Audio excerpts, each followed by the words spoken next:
On a numbers game, the right data changes everything, and the data behind Shopify is hard to argue with.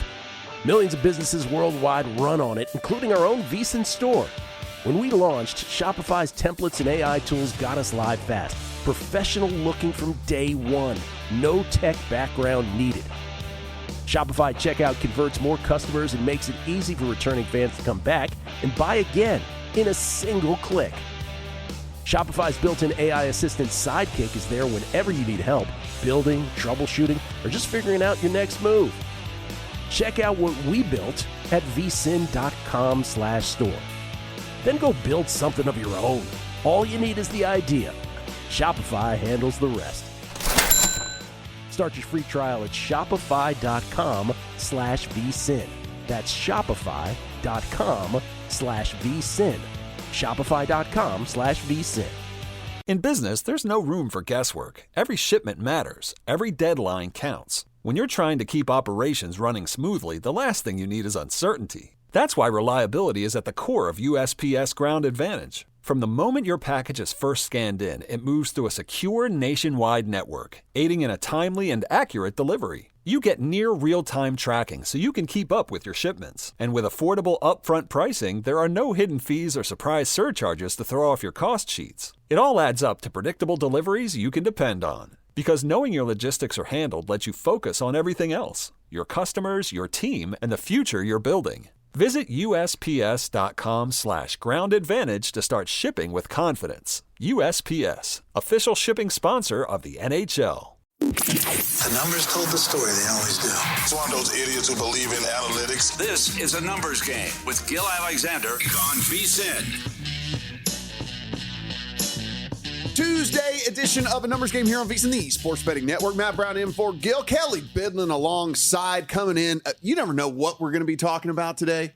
I mean, definitely some baseball, definitely some football. We're talking wrestling on the way in, literally 10-second countdown. Yeah. We're talking Hulk Hogan and the documentary over there on Netflix. Maybe we even circle back around. Doc recommendation from Matt Brown. By the end of all of this, we're going to have Joe Sheehan that will help us talk some baseball, as will Paul Sporer here on the show. Drew Dinsick will join us. We'll talk some NFL futures with him, and who knows what else, you know? I mean, Drew's a man of many talents, so who knows what we're going to talk about. Are they still cycling in the mountains of France? Yeah, you know, we're going to talk about all these different... I don't know, but he bets on it. Yeah. Tadej Pogacar is going to win. I know that. We're going to see what he thinks about some of this news that's coming out, and maybe that shapes what he thinks about some of these teams. So awesome guest list here for us on that. But you want to tweet at us? You know, we got some yesterday. I am Matt Brown M2. Of course, he is Kelley Bydlon, as you always know. So if you make it funny, you know, or make it interesting, we'll talk about it. Let's do a better job of getting to him today. I felt bad. We missed on a couple yesterday. By the way, Tour de France in the books as of Sunday. Tadej Pogacar takes down his 5th title. Okay. You know how much money that guy makes a year? This has been a something of fascination for me on this show. Tadej Pogacar, best cyclist in the world. How much money does he make a year? I'm going to go, since you're saying it like this, and the way that you're, whatever. You're still going to be low. No, it's going to be $24 million a year. All right, half that, $12 million. Okay. Actually, no, 12 million euros. Okay. Yeah. I mean, endorsements. Obviously, it's a lot of the big part, the big portion of that. But yeah, good for him. Good for him. And I guess he is still the best cycler. He's the best, still the best. There it is. Over Major League Baseball, the streak is over. Marlins 8, Phillies 7. The 12-game skid is now done for the Fish as they get it done. By the way, 3 in the bottom of the 9th to get it done over the Phillies. So they were about to lose their 13th straight until they get to the closer there. National nightmare's over. Yes, it is. So you're looking at this team, again, that was right in the thick of everything when it came to the wild card race. Still a lot of baseball to be played. Still could play their way back in, but at least the skid is over now for that one. The Phillies, a team that is definitely in the hunt for everything. Got to look at that one last night and try and figure out what went wrong. Again, 3-run lead just absolutely evaporated there late on. The Mets, 14-3 over the Braves. 19 hits in this one for the Mets against the Braves. Just absolutely pounded them. Mm-hmm. That said, I had this on for a few innings. It was not much drama in there, Matt Brown. No, but I will tell you this. There was a little bit of, if you are a Braves fan, there's something to be happy about this morning. Do you want to know what that is, Kelley Bydlon? What's that? So we ended up getting position player pitching. Oh, nice. Last night. So Jorge Mateo is a shortstop for the Braves. He comes in. He gets Luis Robert Jr. looking. So the pitch sequence, 51 miles an hour. I was going to say, did he have some gas? This is a shortstop. We're usually talking about outfielder, catcher. 51 mile an hour called strike. So Robert takes it. A 52 that he just bounced. So, ball there. Then he cranks up a 71 mile an hour fastball. Whoa. I mean, a 20-mile differential velocity. That's pretty powerful 2 pitches. Then comes back with another 51 in which Robert fouled off. Right? Okay. So he literally, he cranked it up 20, then went back down to 51. Okay, so he clearly has a secondary pitch. Yeah. Do you think, you're the former pitcher. Would that naturally be, is it easier to throw a changeup or some kind of pitch? All these dudes could throw, he's got a slurve or something? All these dudes could throw hard if they wanted to. Okay. Everybody in the major leagues has an arm. It's just, they don't want to mess their arm up, right? Because his pitching is different than throwing from the outfield or whatever and all this. Comes back with a 51 that was fouled off, throws a 59 again in the dirt for a ball, and then comes back on the 3-2 pitch, 77 on the dot, watching, got him looking.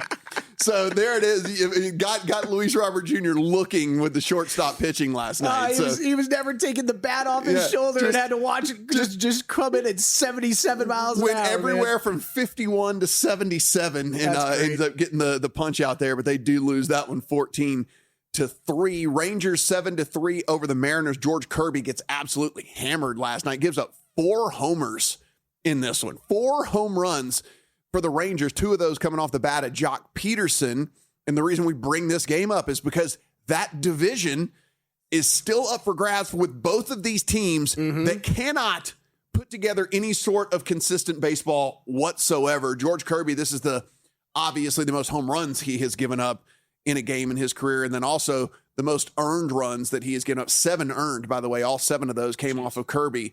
And it's the most he's given up since early 2025 for them there in that one. But again, this division, Kelly, you just look at this and you go, man, the Central and the West over in the AL are so incredibly weak. And then you just get these guys roll out there and again, a guy that has been pretty consistent for you goes out and just gets absolutely shelled in George Kirby. As we sit right now, the Rangers have a 2-game lead over the Astros.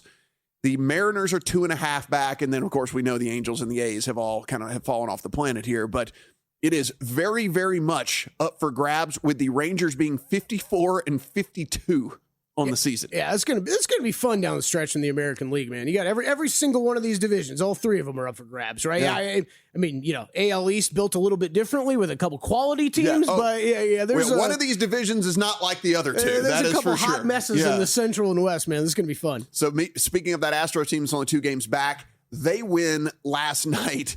They get 4 runs in the 9th inning off of hit. Yeah. Hit. They go into the 9th inning getting absolutely nothing done, and then just a comedy there in the 9th inning for the Angels. Astros win 6-4, and what that does is draw them a little bit closer. Again, they're now sitting 53-55 and only 2 games back from the Rangers there in that division. So, again, we will keep that as one of those that we are keeping an eye on for sure.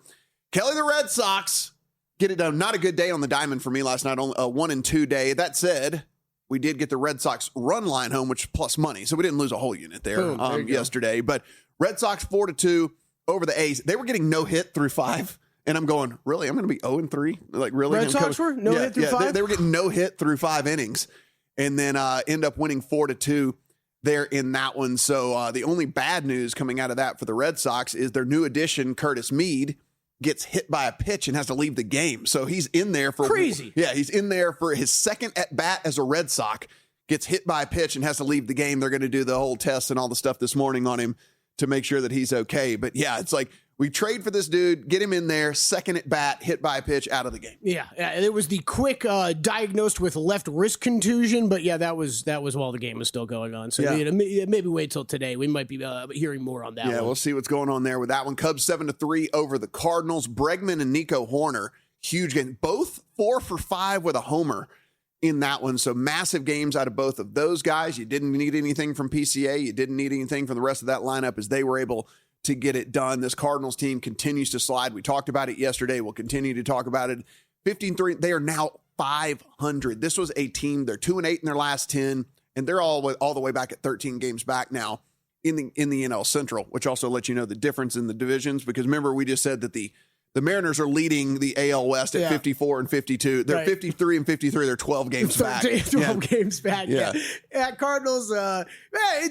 Look, Cardinals, Rays, White Sox. I'm just trying to think of like beginning of the season, these teams that we did not have these expectations for that got off to these hot starts. Marlins, right? And then it's someone like me who's not betting baseball every day. I'm like, all right, some of these guys are coming back to the pack. When's it going to happen? How long does it? And how many of these teams?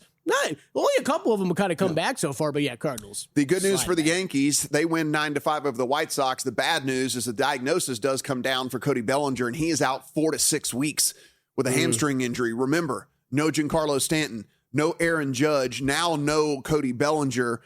We know what the Yankees are going to do, Kelly. They're going to go out and they're going to try to be aggressive. The problem is there's just not a ton of big bats that are going to be available unless they make some sort of crazy offer to try to pull one of these bats away from one of these teams. And so you look at this Yankee squad whose offense, without those three guys, is mediocre at best. And I mean, that is at best.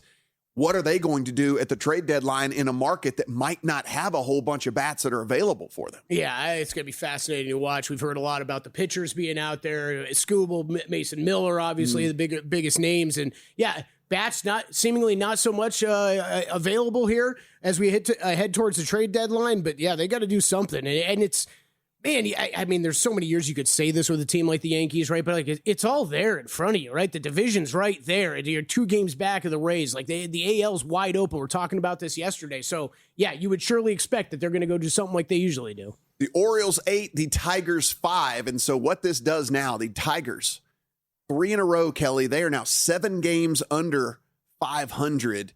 And I'm curious to see what Joe Sheehan thinks. And we'll talk to Sporer about it as well. But I'm wondering if today is going to decide the entire rest of the season for this Tigers team. If they lose again today, you're 8 games under 500. Is that going to be enough to where they look themselves in the mirror and say, okay, now I guess we decided we got to be sellers? Man, they've played like 17 game 7s in a row now. Now you're saying tonight's game 7 of all the game 7s? It seems like it could be, because if you're going to make a move, remember that Monday's the trade deadline. Like you will have to start talks on a Wednesday.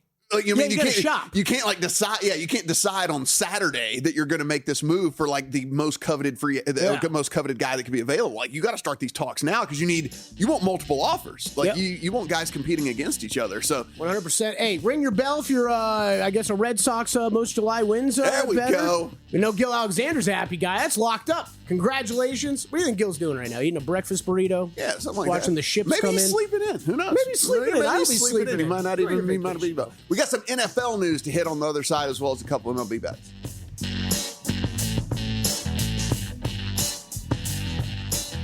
You're here because you want an edge. That's what separates listeners from winners. But let's be real, mindset alone doesn't get bets home. Pros win because they've got the tools, the data, and the discipline. And now so can you. VEASAN Pro gives you access to the same real-time insights the sharps use. No secrets, no fluff, just actionable info that moves markets. Tap the link and see why serious bettors are turning knowledge into profit with VEASAN Pro.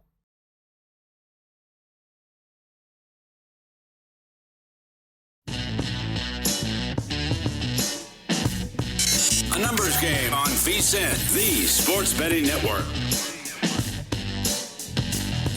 Numbers game here on VEASAN. Matt Brown in for Gil. Appreciate you guys being with us here on a Tuesday, whether that be Sirius Channel 158. Of course, we have our own VEASAN Watch app. We got terrestrial stations across this great country of ours. And if you want to, we found out, Kelly, there are ways that you can reimagine your quad box over there on YouTube TV. You can throw us in. I don't even think there's anything to be watching right now, though. So just put us on. Is there?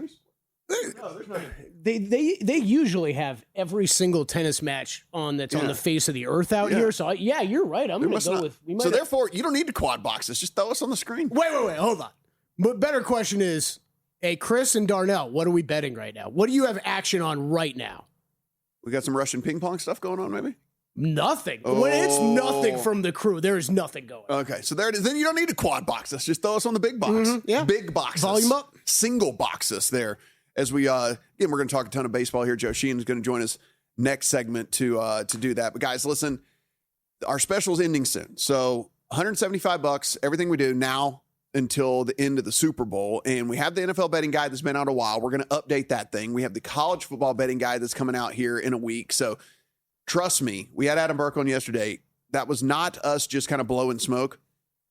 It is probably the most important thing that we do here from a betting standpoint for you guys to help you enter a season, because with the way that the college football landscape is right now, Kelly, it's a nightmare. You don't even know who's coaching places, much less who the quarterback is and who the starting running back and wide receivers and all the different things. Like the transfer portal's flipped everything on its head. So we go in, preview all these different conferences. As Adam mentioned yesterday, there are teams in different conferences you didn't even know about. Like, I just learned that Texas State's in the Pac-12. Yeah. So all of this, again, that's coming out this week as well. And then we're going to give you a bonus as well. The Fantasy Life Fantasy Football Guide is going to be included in that. 425 different player profiles, all the projections, everything to help you get ready for your fantasy draft over there too. So VSiN.com/subscribe, $175 now until the end of the Super Bowl. And we're talking about football. We might as well continue on with this, that Vita Vea wants out of Tampa.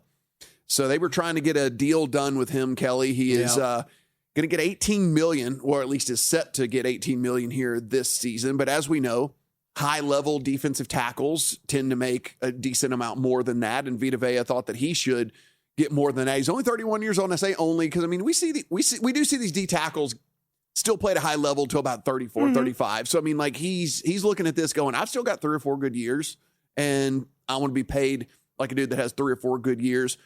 4.5 sacks last year, 40 different quarterback pressures for Vita Vea. Of course, we talked about Baker Mayfield's contract situation yesterday, too. So, a couple of different guys that were looking for contracts there. Now, Baker has showed up. He has been practicing, and basically he just said, if we don't get anything done by training camp, which, by the way, officially starts today for them, then we're just going to shelve this, and I'm not going to deal with it. I'm not going to talk about it, and we're not going to have any negotiations whatsoever. So unless something comes down while we're basically on air here, Baker Mayfield is just going to play out his contract and then be a free agent next year. But Vita Vea, not going to go that route, Kelly. He says, I want out, has requested a trade. Yeah, does this feels big to me. Like, this feels like, you know, we've been wondering, this NFC South, right? Okay, you still got the Bucs up top, but are they still the team to beat? And they've lost some pieces, right? Mike Evans out now. That felt big at the time, too, of just kind of a complete change in what's going on in Tampa Bay. And I think when you talk about guys that are cornerstones of this franchise, right? Mike Evans, Vita Vea, these are the names. And I think Baker Mayfield's worked his way into that conversation now, too.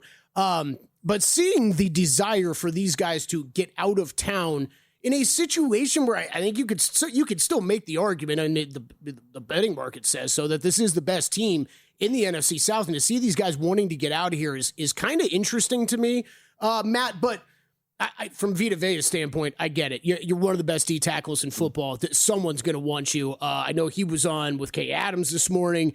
Said his dream destination, Buffalo, would love to play for the Bills. I think that makes a lot of sense. I think there's a lot of people that would be saying that as well in his shoes. So I think it's going to be very interesting to see how this plays out. Yeah, you look and you hear those numbers, and sacks are the thing that get kind of the sexy tag attached to it and all that. But it's really pressures, right? I mean, like, getting the guy to the ground is one thing, but getting them to get off their spot or have to just throw the ball away or make a poor throw and all that, it's really about pressures. And 40 pressures, you're talking about a Bucs team that was 4th in the NFL in pressure rate last year against the quarterback. Vita Vea, a big part of all of that. And so in a division, this is twofold, right? One, the team that gets him is getting a quality player that goes and gets pressure on the quarterback. And two, the big loss for the Bucs in a division that we just talked about, how maybe this division is full of it could be 4 bad teams, 4 middling teams or whatever. And like, this definitely makes them worse. Yeah, it does. And that it just could be interesting to track, right? And but we have camp for every team opening today, right? Is it everybody who wasn't in camp already? I think that's the case, but I definitely know that the Bucs are starting today. Always interesting camp stories as we get the first couple days, right? Because this was, like I was reading up on this morning, like Vita Vea, this was something that was addressed back in mini camp too, that he was a kind of a hold in, but was kind of taking the route of, this is just business. It'll get sorted out. And well, some things changed in the past couple months. So we look at that division just overall. And again, it's a division that I think a lot of people have strong opinions on, but none of them anybody really loves. Yeah. Bucs are plus 164 right now. This is at least over at DraftKings to win the division. 265 on the Saints, 310 on the Panthers, and then 425 on the Falcons. So they are your division favorite. You got a quarterback that might be a little disgruntled. You got a guy that wants out of town. Mike Evans no longer there. I mean, there are things here. There are definitely cracks for this Bucs team. And if you look at this win total, this kind of should tell you everything is why I don't think there's as big a gap between them as everybody else. They only have one more win on their win total yet, or plus 164, where everybody else is significantly longer. Yeah, absolutely. I don't know about you. I only bet I have in the division so far is Panthers under their wins. Played that. But the one I've kept saying is, like, there's a couple of these NFC divisions. It would be Falcons, like Falcons long shot for the division price or nothing. Like, there's no interest at the top for me. We said this yesterday on the show because it happened while we were on air. But Daniel Jones did come out and say he is fully cleared. So he is able to go from that Achilles injury, which again, you and I crazy, just giggled how these guys are able to recover from these things that used to put people out for over a year. And now they're coming back in a span of months. Well, Daniel Jones says he's fully cleared. He's going to be participating. That being said, not all great news for this Colts team as Alec Pierce does move to the physically unable to perform list. So their big, wide receiver that got a ton of free agent money for them. So with that, the 4-year, $114 million deal goes to Pierce. And so that recovery process taking a little bit longer for him on his left ankle. So one good thing for this Colts team, one bad thing for this Colts team. Yeah, 100%. Man, that's just health with this Colts team, right? It really felt like it derailed everything last year. Yeah, and maybe they couldn't have kept up that level of play where they were playing at the beginning of season. They were going to come back to the pack anyways. Yeah, probably, but the injuries just derailed everything. I agree 100%. They were never going to play at that level, but they were also not going to fall to the depths that they fell to. And so already starting off here with Alec Pierce going to need to go to the PUP list. And then Jamal Adams signed with the Vikings yesterday. So Jamal Adams, 3-time Pro Bowler, Jamal Adams, first rounder, top 10 pick in the draft, has now moved more towards a kind of a linebacker position than a safety position. If you guys remember, one of the best safeties in the game for about the first 6 or 7 years of his career. As you get a little bit older, a little bit slower, move into that linebacker position. Played a ton last year for the Raiders, kind of under the radar. Yeah. Yeah, I mean, I did not realize he suited up on 17 games last year for the Raiders. Yeah, played a ton last year for the Raiders, but is going to head up there to Minnesota and see if he can help out Brian Flores' defense. I mean, mainly just because, I'm saying that because, he's followed off the radar a bit, Matt, but also like this is a guy who's constantly hurt even when he was good. So, I mean, that was the most games he's played since 2018 last year. Pretty incredible. I mean, look, does he really move the needle? Does he really matter? I don't know, but like Brian Flores having another chess piece on that defense, I think it probably matters more there for Minnesota than most other teams.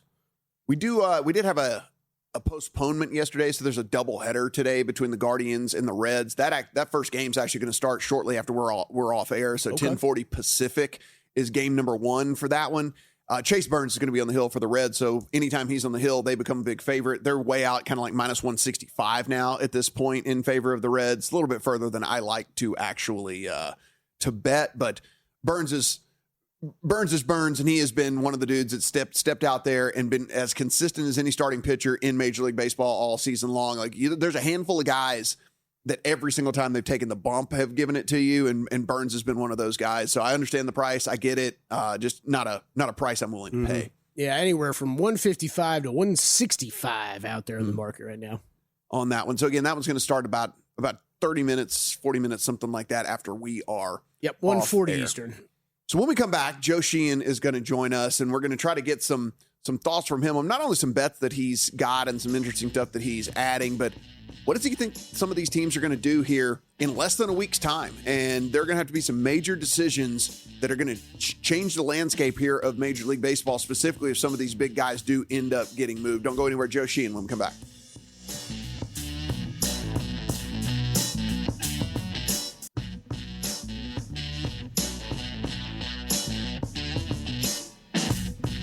A numbers game on VSiN, the sports betting network. Numbers game here on VSiN. Matt and Kelley. As we head right out to the phone line here, want to make sure to have enough time to talk about everything going on over there in Major League Baseball with Joe Sheehan, Joe Sheehan Baseball Newsletter at Joe_Sheehan over on the Twitter machine as well. Joe, appreciate you making the time, man. Hey, man, I'm just surprised. Don't you read like 13 tweets before getting to the guest? Ooh, now Matt Brown. I like the little the shot. Yes, that's amazing. I love the shot when Gil's not in. Joe, listen, we're going to get to your plays here in just a second, but obviously the thing that is looming, the trade deadline, people are trying to know who's going to be buyers, who's going to be sellers, and the biggest question surrounding the Tigers. They were playing a little bit better since June the 1st, and now here they go, dropping 4 in a row, falling 7 games under 500. Is it crazy to think that today might decide what they're going to do with their season? Because you got to think if you're going to move a guy like Tarek Skubal, you got to have more than a couple of days to talk about it with teams. You got to field a bunch of different offers. You can't decide on Sunday you're going to do this. So is today a very, very important game for the Tigers franchise? Yeah, they all are this week, Matt. But I will say that these conversations have been going on all year. They're not just picking up the phone when they decide. They've laid the groundwork. They've been listening to other teams. This isn't going to be a surprise if they do decide to trade Skubal. Skubal's scheduled to start tomorrow. And, if you're trading for Skubal, that's like 10% of the value. He's got about 10 starts left in the season. So, you'd like to do this today and get him in and get that start for you. I did a whole thing yesterday about how they shouldn't trade Skubal. Guys, if you look at the prices paid for rentals over the last 10 years, since that year that the Cubs overpaid for Gleyber Torres and Aroldis Chapman, and the Guardians overpaid for Andrew Miller. Ever since then, rental players, Manny Machado and guys like that, just haven't brought back a whole lot. So I think that the Tigers, who statistically are still the best team in this division, who are 6 games out in the division, still in the wild card mix, I don't think they're going to get back enough for Skubal to justify trading him. I think they try to add in the bullpen, add a bat, and go ahead and try to steal this division. Remember, we saw the Guardians come back from 15 down last year. So 7 down with 2 months to play is nothing.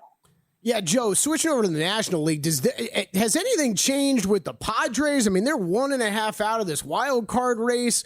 Sure feels like the way people are talking about Mason Miller, that he's going to be on the move. Do you think anything's changed there, or are we going to expect him to be heading somewhere else? No, and it gets to what Matt has been talking about here, where these teams are a 3-game winning streak or a 3-game losing streak from changing their status. The Padres are basically going to get scheduled into being buyers. They got to go play the Marlins over the weekend.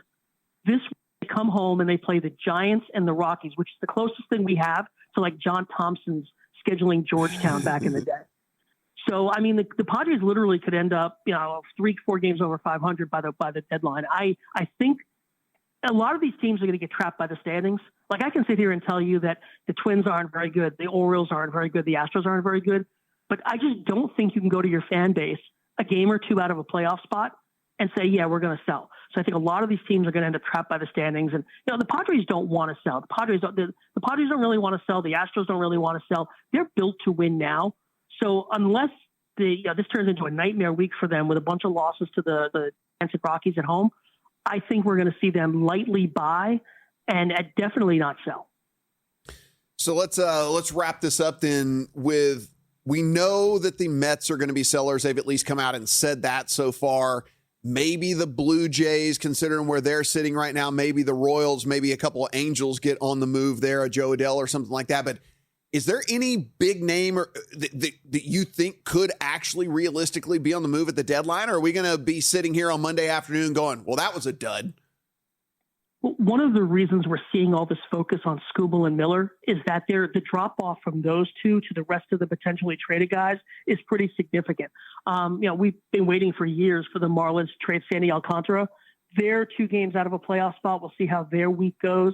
The Twins, supposedly Joe Ryan was available, but now the Twins are a game out of a playoff spot. So, again, you only have, if you go across the entire league, guys, right now, there are just 6 teams that are further than 5 games removed from a playoff spot. 24 teams are within a good week of being in the playoff mix. So it's very hard to identify players because it's very hard to identify teams. Yeah, absolutely. And Joe, we were talking a little bit about these American League divisions earlier. How do you see these shaking out? I mean, we got the race in the East between the Rays and the Yankees. And does one team want the 1 seed more than the other? Does it not really matter? And then what do you think happens here in the AL Central and the West? Well, I remember when back in, I want to say 2011, the Rays and Yankees ran away in the American League East, and they basically just played with their food for the last 2 months because it didn't matter back then, really, whether you got the 1 seed or the 4 seed. And that's one of the reasons we got the playoff expansion in 2012 and the subsequent one in 2022. It matters now. Getting to not play in that division series matters a lot. So, yeah, I do think these 2 teams will go for it at least up until September, and then you might see some pitcher management. Kelly, you and I and Gil talked about Cam Schlittler, and my perception that he will be managed the way Jacob Misiorowski is currently being managed with his innings. They have so many starters they can afford to do that. Their issue is obviously hitting at this point. They don't know when they're going to get Judge back. They don't know when they're going to get Stanton back. Now Bellinger's out. It is a very weak offense last night, notwithstanding. And the problem with the rest of the divisions is none of these teams are that good. So that's why you have these clusters in these divisions. 3 teams separated by 2.5 in the West, 4 teams separated by 6 in the Central. These divisions are just waiting for somebody to go 9-1, and none of these teams are capable of going 9-1. Talking to Joe Sheehan, joesheehan.com, Joe Sheehan Baseball Newsletter. Joe, let's talk about one of the teams that we know is not good, but probably not going to be sellers because they're trying to build from the youth aspect of everything, and that's the A's. Shea Langoliers probably was going to be on the move, or at least was going to get a ton of calls anyway, but now that he's done for the season, it looks like this A's team season is kaput here, and you're going to bet on this season being bad for them. Yeah, they've lost 20 of 24, and some of that is the injury to Nick Kurtz. He came back over the weekend. But, I mean, you look at this team now, and based on available talent, no Langoliers, no JT Ginn, no Zach Geloff at the moment, no Brent Rooker. It's probably the 30th team in baseball when it comes to talent. They've had the worst bullpen and the worst rotation over 30 days. They've lost 20 of 24. So I've got the under 67.5 wins at plus money at Caesars as of this morning. To get to 68, they'd have to go 24-32, which is a 70-win pace. And there ain't no way this team is currently constituted is going to play at a 70-win pace. And guys, let me give you one more. Them to have the best record is plus 850 at DraftKings. And, they're 2.5 up on the Rockies and Angels at this point. Now, I've got the Angels actually to have the worst record for the season. But again, this A's team could very well finish something ridiculous, like 12-42 or something. They're that bad right now. So I like them to not get to under 67.5 wins and best record at plus 850, worst record at plus 850. Yeah, worst record there with the A's. Like that one. Joe, always one of my favorite markets, no matter what the sport. I know you've got a bet in the first pitch of the day. We've got the Guardians and the Reds here in about 3 hours from now. Currently, we got Reds about minus 155 to 163 out there. Favorites, total set at 9. How you playing this game? Yeah, I love when these teams that draw 12,000 people on a weeknight schedule a day-night doubleheader as a makeup. That's way to go, guys. Split double. You really had so much demand you had to do this. But, hey, we get afternoon baseball, morning baseball for you guys. Give me the under in this one. These teams are 26th and 27th in weighted on base against right-handed pitching. You got Slade Ciccone and Chase Burns pitching today. Both pens get a full reset yesterday. The Guardians actually haven't used their A bullpen since Friday. Coincidentally, it was also the last time they scored. I think last time we talked, I was talking about how, with Travis Bazzano, with Chase DeLauder, they'd really made some upgrades to the offense, but you look at the numbers and it's still just not very good because the bottom of that lineup is terrible. So give me the under with 2 of the worst teams' offenses in baseball. You got the early start. There'll be no energy. And I think 9 is just a bad number, under 9. Joe, we got the Phillies heading down and playing the Marlins in Florida. Nola versus Alcantara. What are you looking at here in this one? Before we had legal gaming everywhere, I used to tell people about fly to Vegas picks because it was worth it to fly to Vegas for. When Aaron Nola starts this year, he's made 21 starts. In 16 of those, the opponent has scored at least 4 runs. He's just not a very good pitcher anymore. He's got both an ERA and a FIP over 5. He's in the rotation because the rules say somebody has to pitch.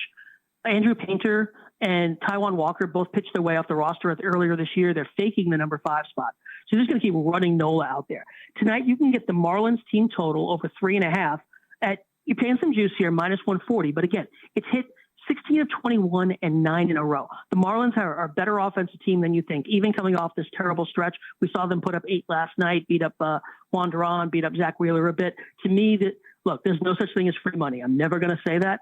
But this is one of the bets I think that if I give out 100 bets on VSiN this year, this is one of my favorites. Ooh, I like it. Love hearing that. He is Joe Sheehan, JoeSheehan.com, the Joe Sheehan Baseball Newsletter, and at Joe_Sheehan over on the Twitter machine. Appreciate you making the time for us today, man, and good luck. Thanks, fellas. Thanks, Joe. Check out the gaming newsletter these days now, too. He's got some bets flying. Always appreciate it from Joe. Guys, the Circa documentary where we go behind the scenes showing everything that's going on inside of the contest, not only the Grandissimo, but the Survivor contest as well. Episode 2 out tomorrow, 9 Eastern over on the VSiN YouTube channel. Let's go. Other places around the TV sphere as well. So go in as we document counting down to these guys taking home some big checks all the way to the check ceremony. So episode 2 tomorrow night at 9 Eastern. Joe also liked the Cubs and Trevor Larnach over 1.5 total bases.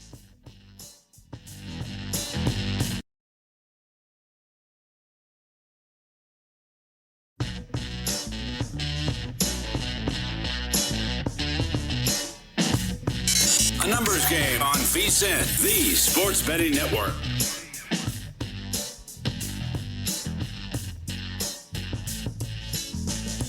I know you guys are sick of hearing about LeBron, but news is news is news. And so it comes out yesterday, Kelly, right after we kind of get off the air, that apparently Philly has decided that LeBron is going to play point guard for them. Now, before you guys get, kind of like, what are you talking about? Remember, LeBron has at times throughout his career morphed into multiple different players. He can be an elite scorer, and we've seen him be an elite scorer more times than not, and that's kind of how his career's been.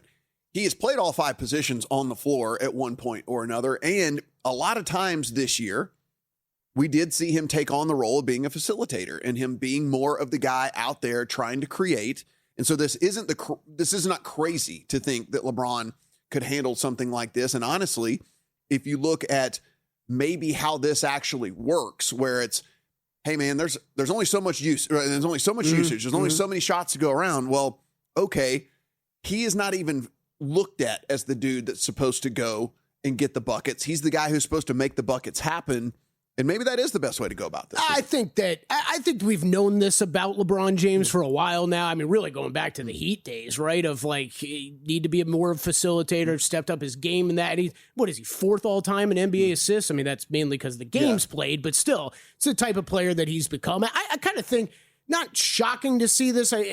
We're in such an era of positionless basketball anyways, right? How much does it really matter? I think whether it's him, Tyrese Maxey, Jaylen Brown, guess what? They're still all of them going to have the ball in their hands a lot. I think it's interesting, though, because I do think this is probably a little bit of a tell that this was going to be the case with LeBron no matter where he ended up in the East, right? If it was with the Heat, like that was the one I was saying, if he went to the Heat, that's for sure the position he'd have to play.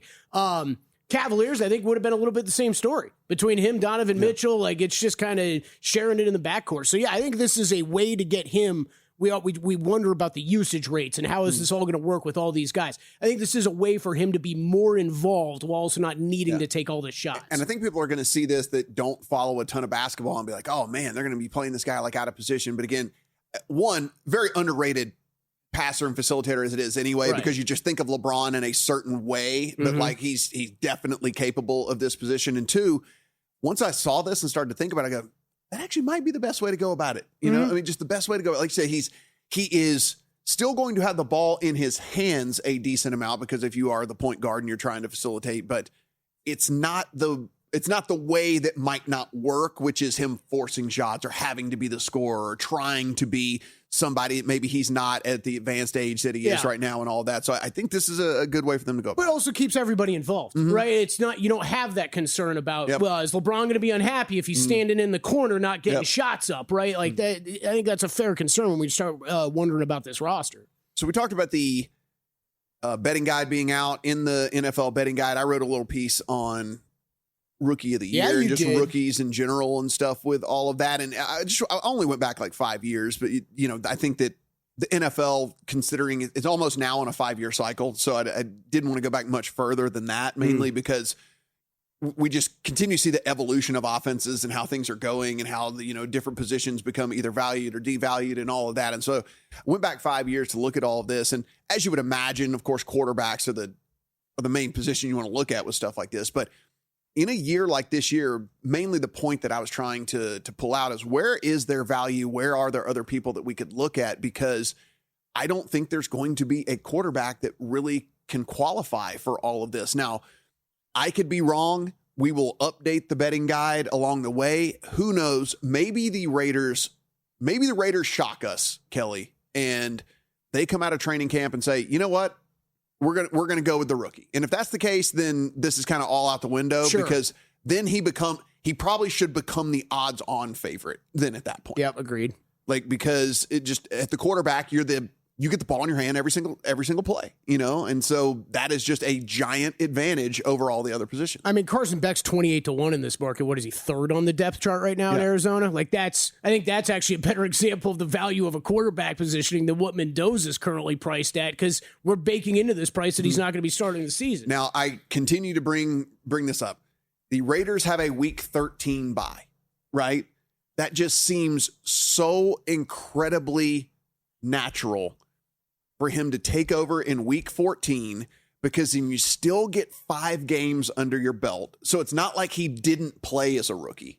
He gets 5 games under his belt to kind of get some game experience. Feels late. And then, there's not a great spot to this is the problem. Yeah, no, I know, but the problem is that you're going to have, it's going to be Cousins. Let's just assume the Raiders aren't winning a ton of games, right? Like, we know how this goes with fan bases. So at a certain point, you just got to put the kid in, but they're not going to want to wait any longer. So I still think we get into the season a bit. So let me kind of try to drive this point home. The reason why I do think this is because, so if you don't start him in week number 1, right? Yeah. There's not a good home setup at all. There's 2 road games after that. Then it's home against the Chiefs, then another road game, and then it would either be home against the Bills or the Rams. Yeah. Then there's 2 more road games, and then it's home against the defending Super Bowl champion Seattle, and then there's 2 more road games. All right, Matt, so it might be week 13. There's absolutely no spot, if you don't start him week 1, that you feel comfortable about throwing him in there. So it's like either week 1, or I think you just wait until after the bye. I mean, it is the worst schedule for trying to insert a rookie that I've ever seen. Yeah, I mean, it is the worst bad. one I've ever seen. I mean, you definitely have to do it at home, right? You have to do it at home. Right. And then, you might have just convinced me. Yeah, I wasn't with you at first. I thought they would have to pull the trigger on him quicker than this, but you're right. This is not great. It is horrible. I mean, there's never been a worse schedule for trying to get a rookie in than what the Raiders are having to deal with this year. Now, there are going to be some people who point at week number 8. They're on the road at the Jets and say, okay, the Jets aren't all that imposing or whatever. It's like, okay, now you're going to have him make his first start on the road across the country in New York. I mean, like in the biggest one. And that's just one. Then you're on the road at San Francisco, back home to Seattle, at Denver. I mean, this does not get easy after. No, it's the worst. I was screaming this from a mountaintop that this is the worst schedule ever to try to get a rookie in. Yeah, I've never seen anything like it. I've never seen anything like it. So again, I'm kind of convinced that it won't be him. So then where do you have to look? And you have to start looking at these other positions, and where has there been a ton of production out of rookies? And Kelly, here over the last 5 years, it's been top 10 wide receiver picks. And mainly because those guys come in and instantly become wide receiver 1s, or at least kind of like wide receiver 1Bs, I should say, to the 1A that's kind of already there. Right. If you're willing to spend a top 10 pick on a wide receiver, this is a guy that you're not thinking you're easing into the offense. This is a guy you're like, okay, you got to come in and you got to do some stuff for us, and you need to do some stuff for us very, very quickly. And so the main emphasis of the article was mainly along the lines of, look, I don't think it's going to be Mendoza unless something crazy happens with Brissett, which again was, at least out there, but now we know that he's happy, he's no longer disgruntled. He's gruntled. He's gruntled. Yeah, he's gruntled. So he's got his money. So he's going to play. So I don't think there's going to be a rookie quarterback. So we're going to have to look at other positions. Yeah, we mentioned Jadavian Price yesterday. I think that's at least somewhat interesting, knowing what we know now about Zach Charbonnet and with the no timetable to return.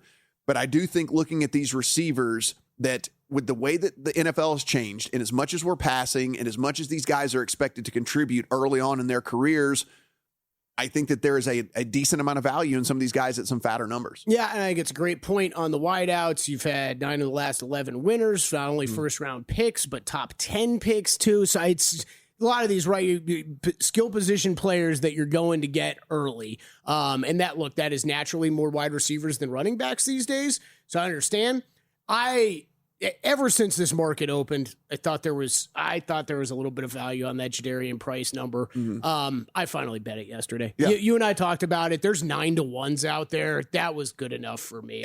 Because I'm with you on the quarterbacks, and then I think we saw it with Ashton Genty last year with what Jeremiah Love's going to have to deal with this year. Like, he might be a better back. I just think I think it's going to be very tough for him to turn out a really good resume down there in Arizona. And then, completely fair. It's probably one of these wide receivers is very live. I just don't know which one. So the other thing about this is with the reason Jeremiah Love to me is almost unbettable is they have 4 running backs. Yeah, that too. Currently on the roster. They paid Tyler Algier like real money before they went and drafted on Jeremiah Love. And then also they reworked James Conner's contract to make it a little bit more team friendly for him to stick around as well. Like, I don't think the team's going to be terrible. So you're not going to get all these opportunities and all these scores and stuff anyway. And I actually think there's going to be more other mouths to feed. A little bit more of this kind of like running back by committee thing than people think. Yeah, that's a great call. Yeah, I'm staying away from him for sure. I bet Price. Think I watched him play all 3 snaps in college. Let's go. All right, yeah, well, he didn't play the snaps in college as it is. Hour number 2 when we come back.